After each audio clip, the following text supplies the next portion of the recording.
All right, brand new best of 5 PvZ. In the top left, as the red Protoss, he is Liquid MaNa.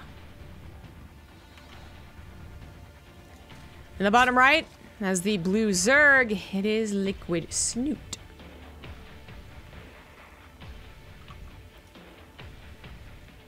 Alright, so this PvZ between two teammates has happened before and will happen again. Just like Battlestar Galactica.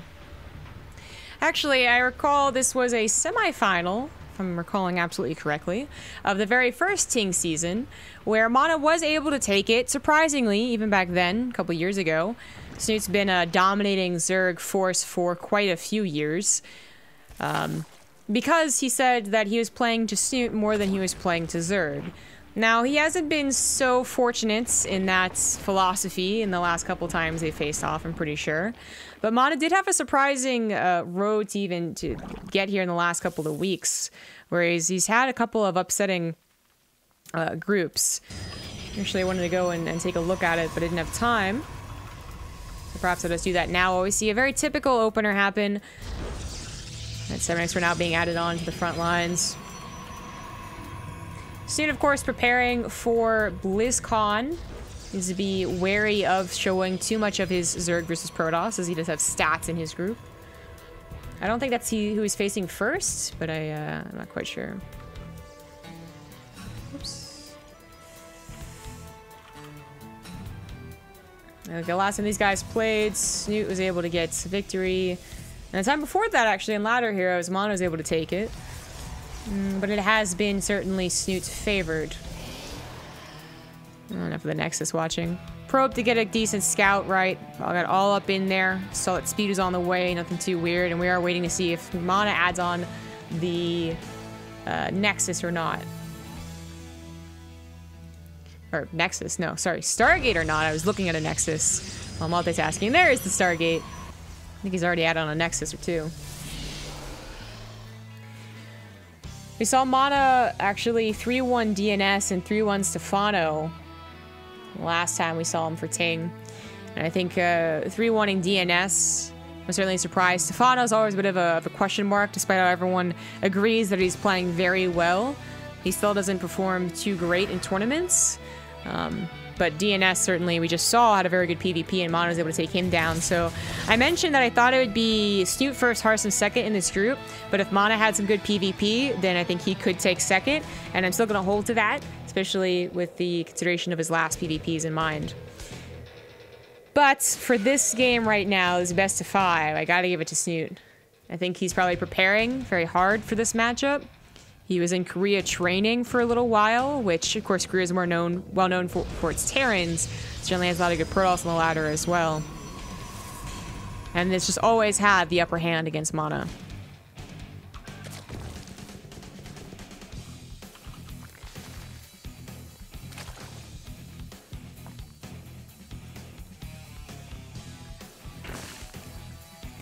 Do-do-do-do-do-do. So that's the Terran music. I'm always confused as to what music they choose as an observer. In PvZ, why do I have Terran music? Alright, Oracle's on the way. Snute's, once upon a time... So, Snute and Nergio both, I feel, have been flip-flopping between getting Overlord speed and not getting Overlord speed. At one point, I could tell you exactly who did what, but then they changed it up again.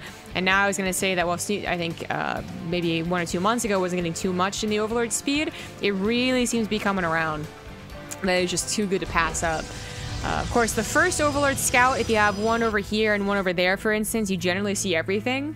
But it's the follow-up to that that is more important at this point in time.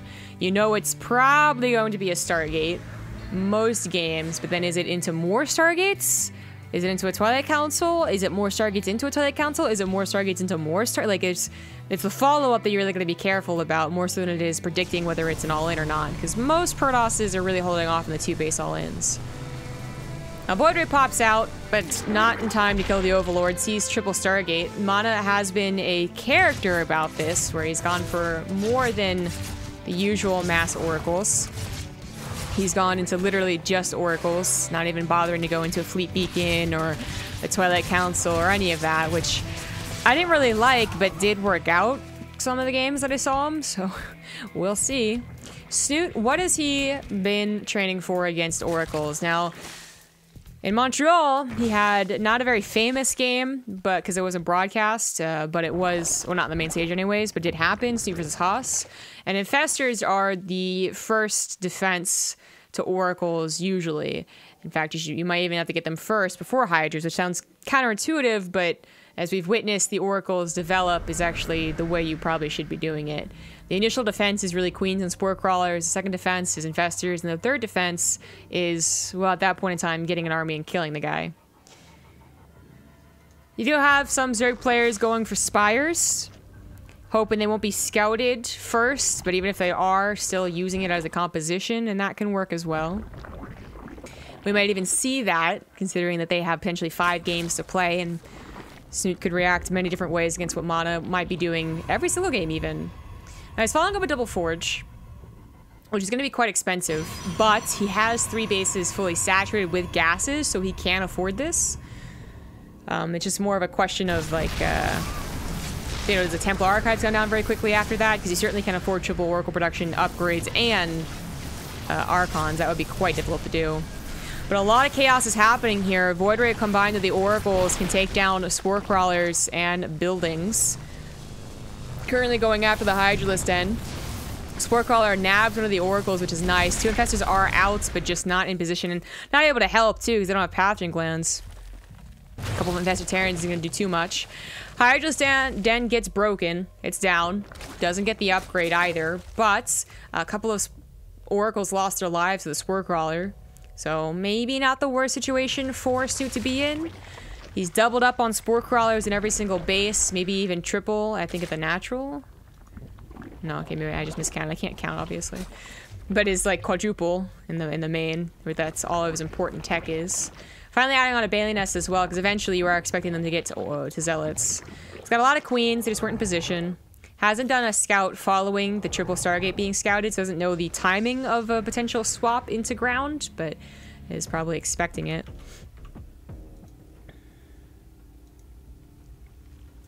There's the Templar Archives. 1-1 charge, Robo, lots of production, really powering up here in this PvZ. Snute, interestingly enough, already on his way to Neural Parasite. So I think Neural Parasite, right, and this is the real use of Neural Parasite, so it's not even too much of an opinion as a fact, is usually for big bad units, right? Like Thors, tanks sometimes, carriers, motherships certainly. Usually not to Neural Parasite mass Oracles.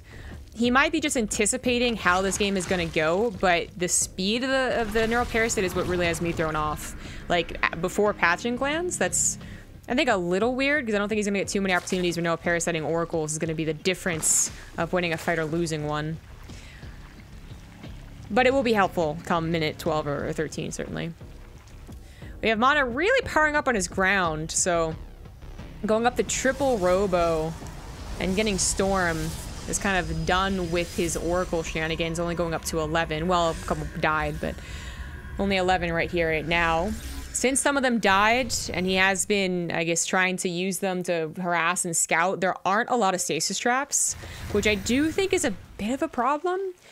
Snute, despite the initial, like, the harassment in the main base that looked scary, didn't take too much damage, and does have a very powerful army, up 40 army supply with equal upgrades of Insider +2 to 1/1 equal. He's got Infestors with a lot of energy and Neural Parasite that are going to be looking for something important to do so on. If not, Fungal and the Charge odds is good enough. Overcharge is still a pretty scary thing to take on. Would love to find a position where there isn't available. Creep spread's getting a little out of control. Ultra's Cavern is on the way. So Ultras are always that weird unit in PvZ where Immortal's such a great counter and MaNa is going triple Immortal that I kind of hope there's not too many Ultras. That getting them early is usually a bad thing to do. You know, if your entire bank goes into Ultras in this matchup, it usually isn't that great, whereas like versus Terran, it usually is the thing you want to do. It's the perfect thing to do. But Ultras as a supplement, as a, you know, later game high Templar killer, when you have that huge bank on a 5-6 base Zerg, well, that's good then. And I think it is obvious how much these guys are anticipating a 20-minute game. We have Snute even getting a Roach Warren? That's weird, but get everything, I suppose. Continuing on his upgrades, finally getting the patching glands, and now just using bits and pieces of his army to harass and also, I think, just get rid of supply that he's not going to be needing soon. Double Spire for double upgrades, or one turns into a Greater Spire. Every single option's coming out here, you know, while he's building a bank. And MaNa is just going to have to try and keep up with it. So probably should already have a 5th base underway, but was quite worried about the attack of the Hydras. Now realizes how much creep spread has come through here. He's going to have to cast a lot of Revelations to stop that. But Snute's actually keeping his creep spreading queens alive, which is really annoying.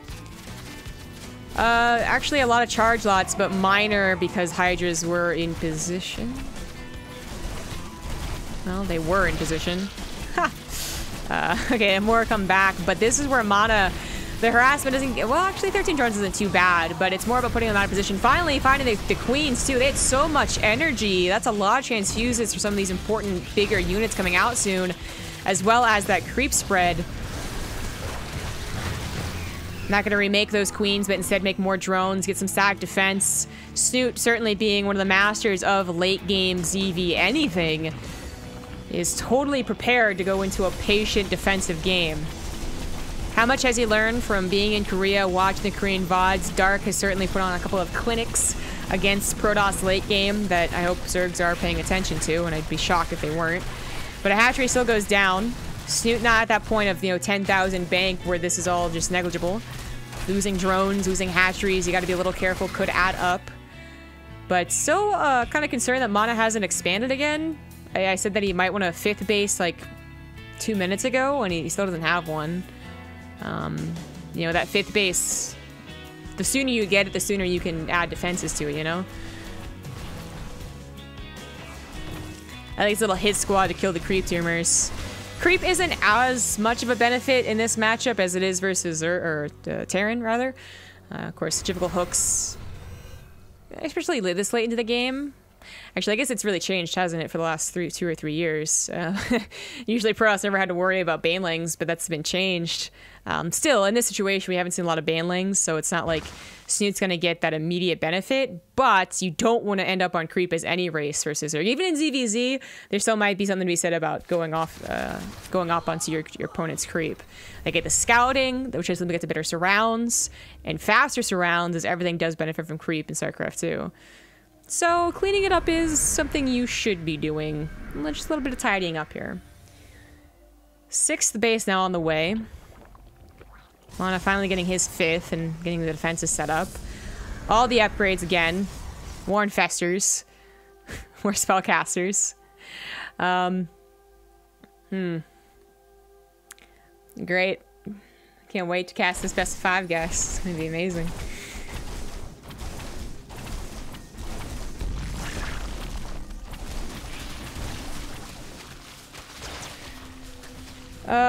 Okay, some ultras are out. And MaNa has to be careful. Again, being on creep, this is going to give Snute a lot of positioning advantage. There comes the Observer finally. He is on the ramp on the choke. It's probably the safest spot for anyone to be up against a Zerg player. Or they don't really want to go up against you. And with a very, very good army of Tempests, Storms, Immortals, and Archons. But moving away from that position, almost let himself get surrounded.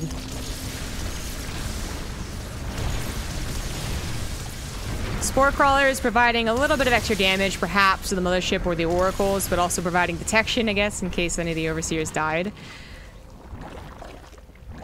MaNa, quite wanted to take a fight, is just moving around. We got a couple of narrow parasites.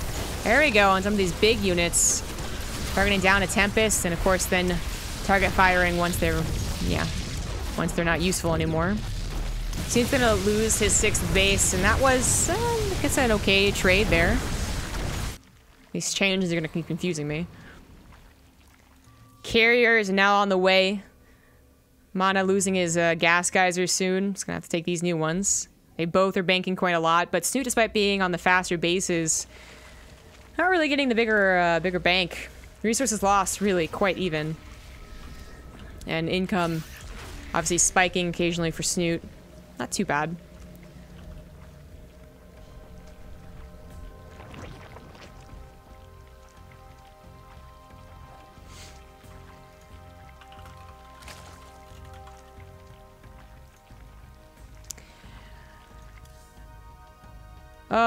Long, long game ahead. There might just be 5 games of this exact scenario. Snute kind of pushed in once, saw if he could do anything with a Hydro Bus, that didn't happen, and that was that.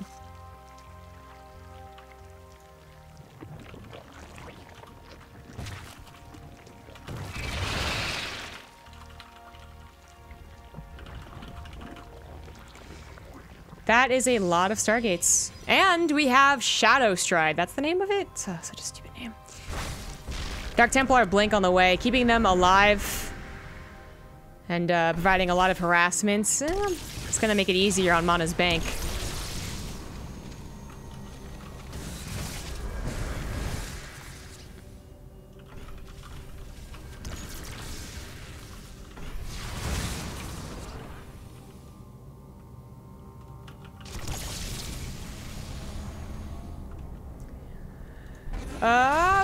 Big attack at the north. Carriers alone here. Definitely need some help, so big recall I went to that 5th base. Not something that Snute can actually find a lot from. Almost got the carriers off guard. Maybe if they were in a easier position, could have been sniped too, but has to pull back. Continuing on with the upgrades. These guys are going to be at 3-3-3-3-3-3 all across the board. I guess MaNa a little behind on the shield upgrades. But it's going to happen eventually as they've split the map. Snute has all this stack defense.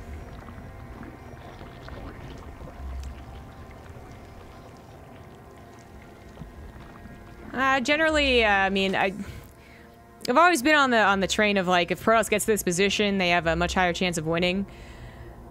Their army just starts taking too efficient of trades with Storm and Archons, and it's gonna be difficult even if Snute had the biggest bank in the world. But there's been quite a few games lately from the Koreans and even from like the likes of Scarlet, Kings of the North, where mass infestors ended up doing quite a lot, more so than you would think with feedback being available. Literally so many infestors that Neeb seemed confused as to whether he would storm them or feedback them. He kind of fixed that problem though in the second time they faced, where he was more aggressive about the map. He didn't let her get to enough gas to get 30 infestors, and MaNa's also not been very passive. He's been roaming the map, clearing up creep, getting a couple of base snipes, kind of just threatening Snute here. Snute never feels truly comfortable, and has been just the one kind of more on the offensive. Snute's had 1 or 2 times where his hides made it across the map, but that was really it. Snute might be a very patient guy and a master of the late game DV anything, as I said before. And certainly that patience has been shown in the Swarm host games and Heart of the Swarm. But that still doesn't mean he wins every single time. A nice neural parasite, but if the neural parasite leads to the infestor dying, is it really a worthwhile trade? It's a very odd looking army in the south side. 3-3 now on the way. Snute, I'm really quite worried for. It doesn't have that big of a bank as you would expect. You know, you have one decent fight as a Zerg player, and then you remax on what is the most efficient. So, you know, they only have carries left. Maybe you go for a bunch of corruptors. Isn't going to be able to do that. There's not really going to be a huge remax of anything if he loses a fight. It's going to be a just barely remax of maybe okay units. Hatchery denied because MaNa wants to take it. He's going to double expand here. And MaNa seems to be really in control of this game.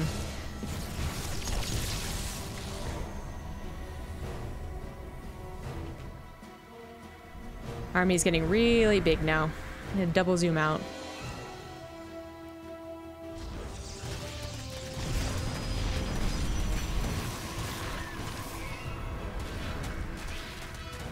There's some powerful upgrades, but it doesn't really matter. Finally getting some damage done with some lings, but not really doing very much. Yeah, that is a lot of upgrades. Like, the lings are fully upgraded, and if they ever got into the main and the natural, they would wreck buildings, but I don't think it matters. They're not getting that chance.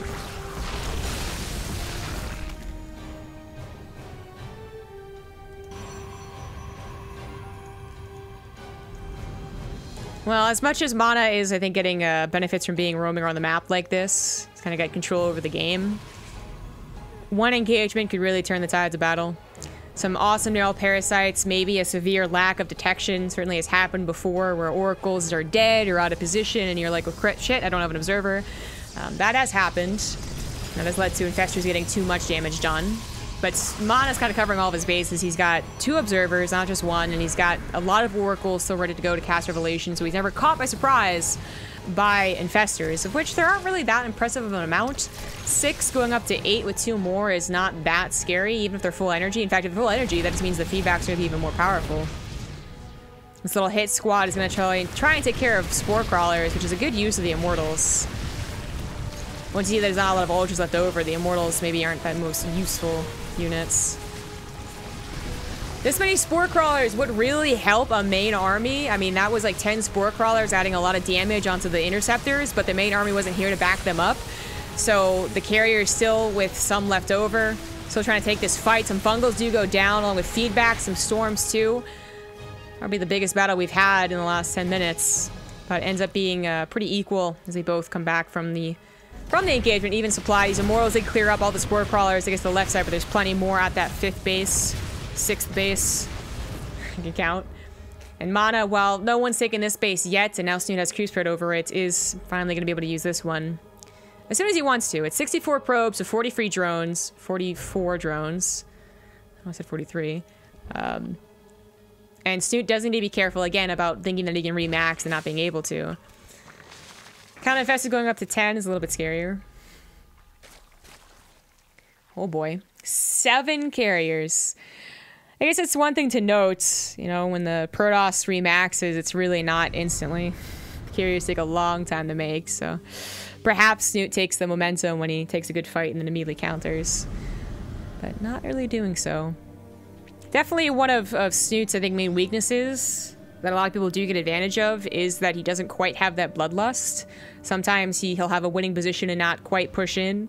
Sometimes he could take a risk and win, but he doesn't want to take that risk, just plays the safer game, and as such we have super long games. I don't think MaNa at any point, and I'm not trying to say that MaNa should have died a while ago, because I don't think at any point there's really a kill move for either player, but I do think that if Snute took an okay fight, he'd be more hesitant than some others.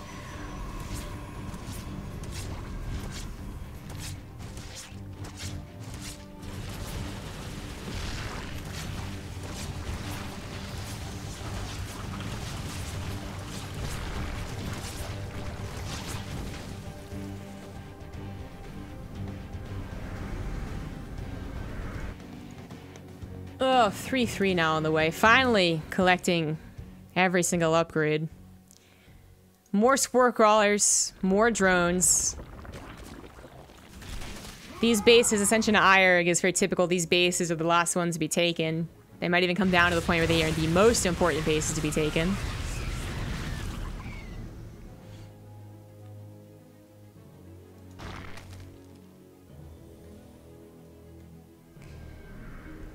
At one point, we're going to have that deciding battle, and it's going to be so hype. Until then, it's just a lot of prep. I guess I kind of have a War Prism in here. A lot of High Templars with a lot of energy, getting feedbacked immediately, cutting down Snute's probably most impressive force, which are his Infestors, down to 7. A lot of Fungals going down, and even some Corrosive Biles. The reason for that Roach Warren shows itself. The Fungal doesn't add a lot of damage, and he needed more Corrosive Biles to help out here. Some very weak carriers. The rest of the army comes forward. There's a lot of Hydras, and the High Templars have been taken care of. He's forced to recall out of there. Man, finally. So I saw the Roach Warren probably 20 minutes ago, a long time ago, and I was like, that's interesting to see in addition. Most people have given up on the idea of Roaches in general, but also of adding Ravagers to late game composition. But you can see there, when that Fungal went down, the army was so stacked that even a couple of Corrosive Biles did a large amount of damage. I guess the fear is that usually Ravagers take up a lot of supply, first of all, but then second of all, that it's just too likely they're going to get hit by the Immortals or the Archons or the charge lots and die before they can do something. Or that the Protoss actually splits. And it's not as effective, but I love seeing it perhaps come back. I like that they included some, at least one more here. The carriers are a little more spread out this time. High Templars have joined in once again.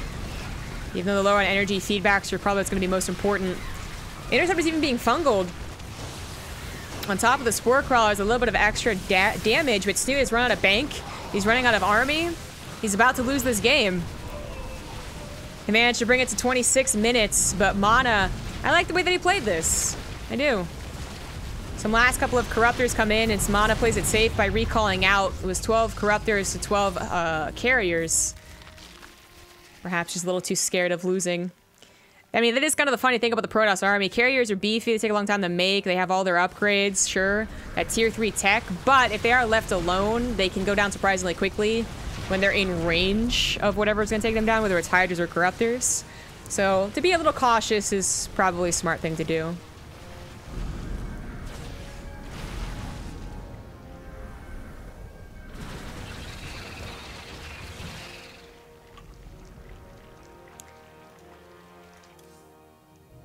Well, Snute is out of bank, so even though MaNa recalled then and there, it's not like Snute's getting a lot of time to catch up. Down 40 overall supply, large portion of it in the army.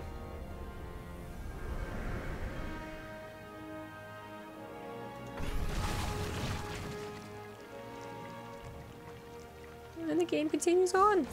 Snute pretty desperate for extra expansions, though. He's mined out of his first 4 bases, mined out of his 5th as well. And is mining out of this base.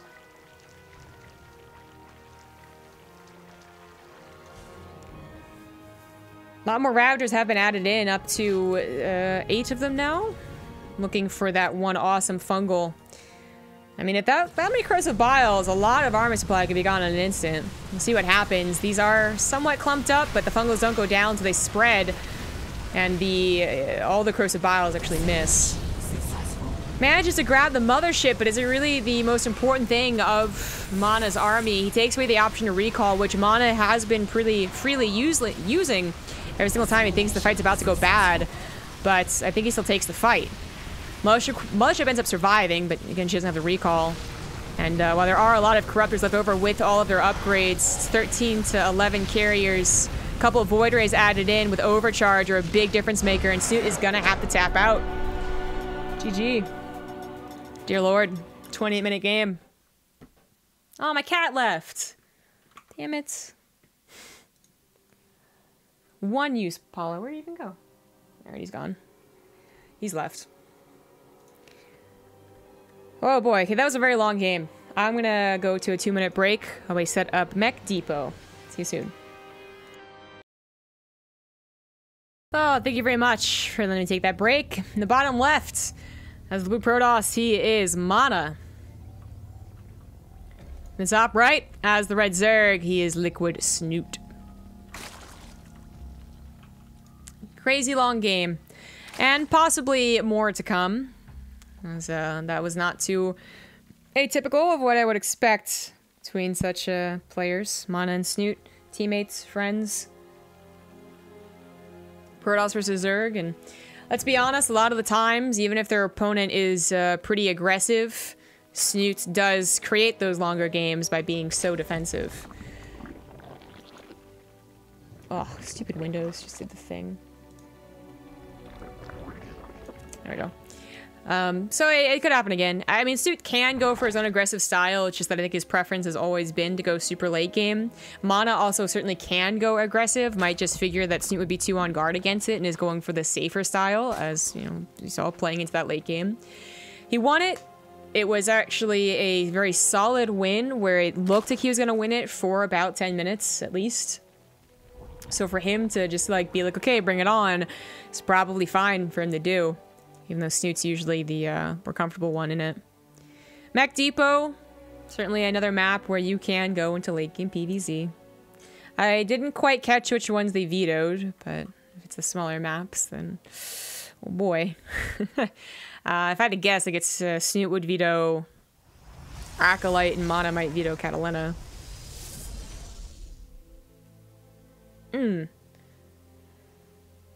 Huh. I actually have a Stalker opener here instead of an Adept one.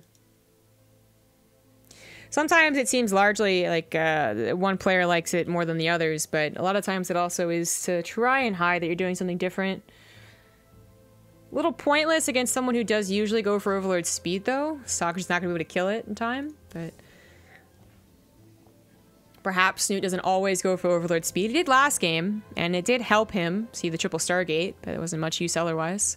It is going to be something different. Twilight Council opener here. Soccer's going to be chasing for the Overlord preemptively. If you can get it low enough, then even if it did get speed, you can still get the last couple shots.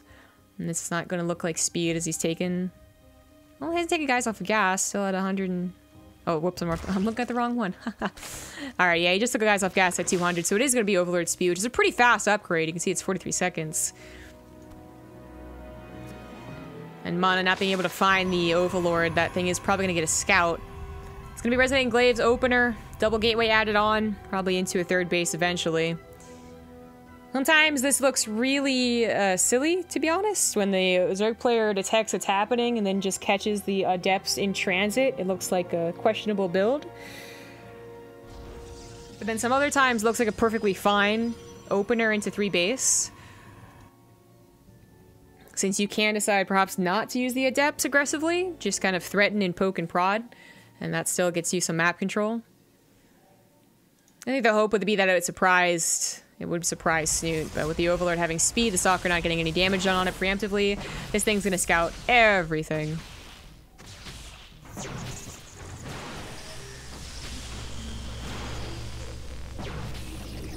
And then die, but still, it scouted everything. Probably wanted to go in and see if there was an additional Dark Shrine added on, because sometimes it is the case. But nothing we can see. Militia Core now added on as the Nexus is with a pylon. Pretty safe here. And the Adepts, well, again, ideally don't die in transit. Probably are safe to die eventually. Robo follow-up and the Snute, now knowing what's going on, slaps down a Bailey Nest, getting quite a few lings. Is not going to be able to find the Adepts on their way over here. Not for the shade into maybe the natural. Or maybe they will, just a little bit. Adept shade back, so he's going to play safe with them. Very safe move here. Oh, I think he saw the lings just barely before he shaded out. Couple of Adepts off to the right side from a very slow warping in proxy pylon, but a nice little addition. Something to mess up Snute here, who's probably only anticipating these Adepts and a solid macro game behind it, not more Adepts being added on. And that was a perfect way to play. MaNa with a very big surprise. Most of his Adepts in the main base are surrounded, so not a very effective trade there. But the Adepts over here denying a lot of mining time and getting 6 drones is not so bad. Snute with lings on the opposite side of the base is going to go for a drop in the main. They definitely would not be able to get the third base. Well, they shouldn't have been able to get the third base because Motion Core should have responded. But the main base is a little bit trickier, certainly not expected, and that is a speedy Overlord. So, very instantly coming in here. Could even micro a little bit with its speed. The Warp Prism follow-up could have been used with the Adepts to bring in Archons as well, but since the Adepts have all died at this point, only 3 of them ended up living. Don't know how potent that would have been, but that did seem to be MaNa's plan. So chroning a couple of gateways. Lings really want to get into the natural base, and they just might, as Snute is still distracting in the main. Sees the Templar Archives. Ooh. I think MaNa just messed up his chrono boosts. Couple probes now going down. Snute has certainly bottled that time back that he was dealing with the initial Adepts to get up to 76 drones and a 4th base. Here comes the Warp Prism. It's a little less of a 1-2 punch than I think Protosses would hope for. You know, they do the Adept attack and then you suddenly have Archons with more. The Overlord speed follow-up has 2 out of 3 in gas, and I think he's going to be going for it again. Last game it just seemed so oddly timed, but I guess I just was getting ahead of myself. Maybe the Twilight Council threw me off or something, I don't know. But yeah, that's timing I would expect. And is going to have that great scouting he's had in both games, but has not been able to help him, has not been able to win him the game.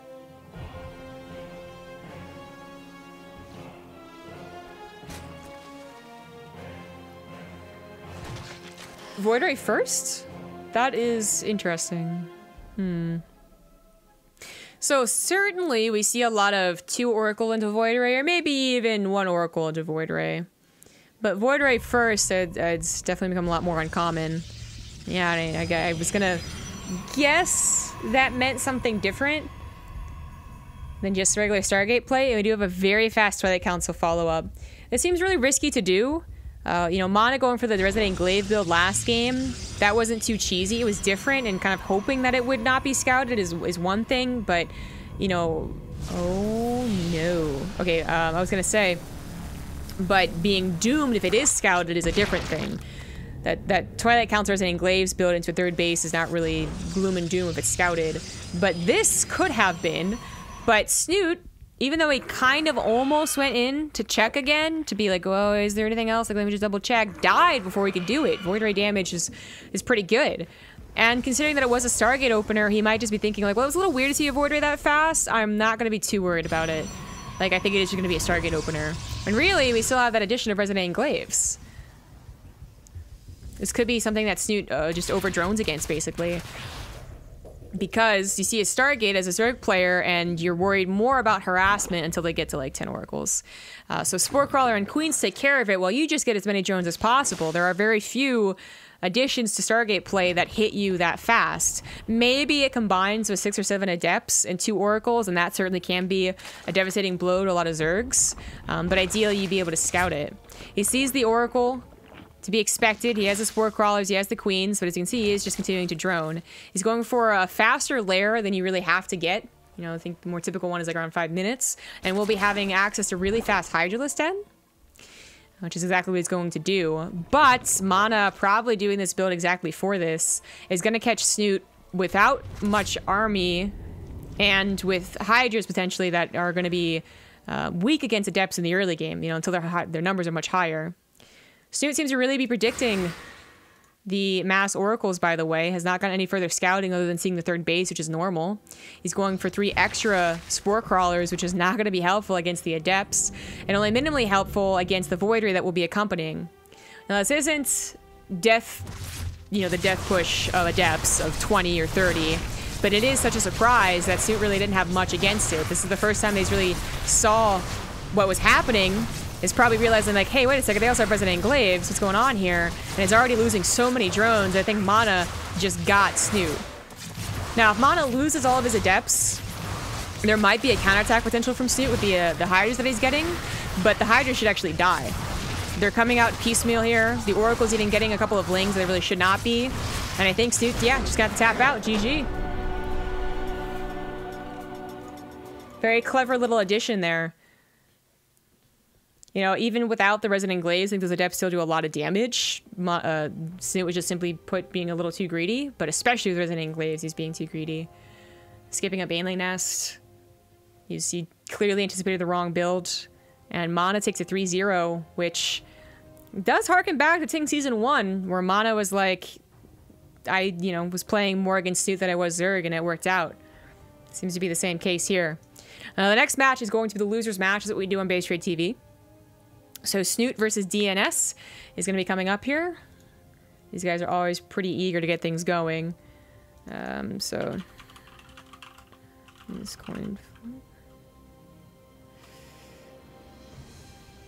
All right, they don't need a coin flip. But that's going to send us into the longer break where we do introduce you guys to Ting. Now that we have a lot more people here, almost 3,000 viewers, awesome to see. If any of you are based in the US and you don't use a lot of data, you're on Wi-Fi all the time, you probably should not be on something that is a very costly data plan. Ting might be for you. I use it, and my bill is usually around like $25 a month, which is obviously a lot cheaper than some other alternatives. Check it out at bttv.ting.com. Also, for this season of Ting, we do have a Matcherino. Someone would be kind enough to link it in chat, where you guys can contribute yourselves to the prize pool, as well as maybe reach some of those goals that we have. You can check it out yourself at Matcherino. That's going to send us into a bit longer of a break. As soon as we get through that and the games are ready, then we'll be back with the losers match.